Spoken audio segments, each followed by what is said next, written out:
At nag-midnight snack nga pala kami guys ng mga kawork ko dito sa isa sa napakagandang view. Lalo na kapag gabi dito sa may Abu Dhabi, sa may unahan lang siya ng Marina Mall, sa may flagpole area. Ayan ang view ng Abu Dhabi City. Bale, midnight time yan kasi after work or after duty na namin kami nagpunta dyan. At medyo malamig ngayong panahon, kaya naman nagbaon kami dyan ng karak tea at ayan, aura-aura kasi pang TikTok, ayan. At nagtatawanan nga kami dyan kasi yung tea na nabili ng kasama namin ay nilagay lang sa electric kettle with meron kaming karak. Kettle. Oh, meron pa tripod ka mo. Oh. Okay lang, sa ipod natin, ayan. I will eat na shawarma, feel cold na. Binigay lang dito sa ito, din na lang cup. At ayan na nga ay nag-start na kaming kumain kasi sobrang gutom na kasi galing nga kami sa duty namin. Mga closing duty kami ay yung isang kasama pala namin dyan ay morning shift. Bali, inantay niya lang kami na mag-out sa work.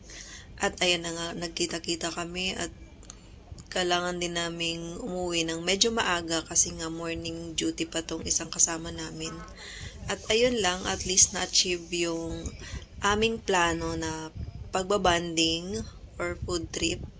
Sayang nga lang ay hindi kasama yung ibang kasama namin. Ayun. Pero at least, 'di ba, nakapag-relax kami diyan kasi napakaganda naman talaga ng view diyan at saka yung weather kasi ngayon masarap tumambay sa labas kasi medyo malamig. Actually, mga 2 weeks ago pa yan, hindi pa ganun, carry pa, pero ngayon sobrang lamig na talaga ng panahon ngayon, kaya kailangan na ng mag-double jacket.